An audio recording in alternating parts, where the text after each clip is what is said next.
Hello, what's up mga idol? Ngayong araw nga pala ay samahan nyo kaming magawa ng biwas. Siyempre, walang iba ang magawa niyan kundi ang expert nating kasama si Kuya Jewel. Siya po yung magaling dyan magawa mga idol, kaya panoorin nyo. Hindi na po niya ito pinapadaan sa apoy guys dahil nga malalambot po ito pag dumaan sa apoy. Ayan, panoorin nyo mga idol kung paano siya katindi gumawa ng stainless na biwas na mano-mano.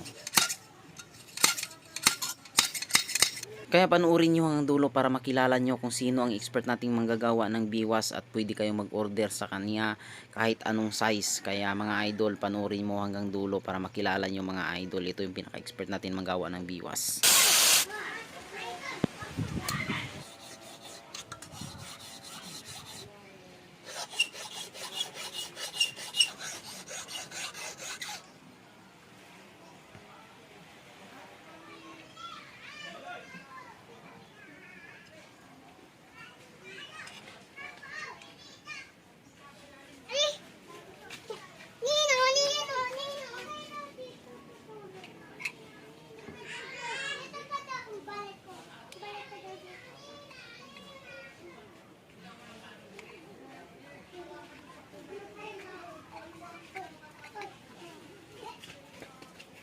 No.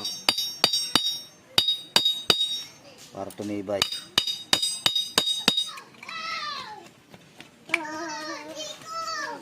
Tak.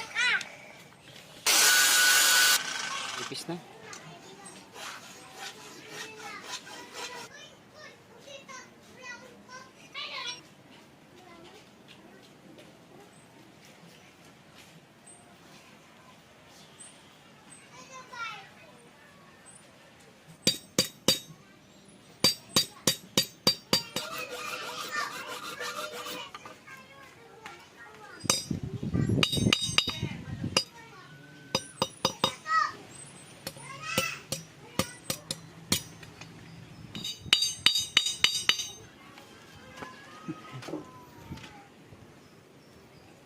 Ang dilim.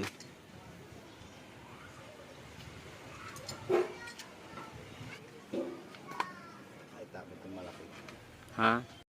At ito na nga mga idol, yung gawa niya mga idol. Kung gusto niyo mag-request mga idol na ganyan may butas or yung tupi mga idol ay kaya niya yung gawin. Ito po ang iba-ibang size. Ito naman ay pang sagnayin mga idol. At ito po si Kuya Jewel, siya po yung tagagawa ng biwas dito mga idol. Ayan, meron din po siyang tag-double biwas kung gusto niyo. Kasero may sip.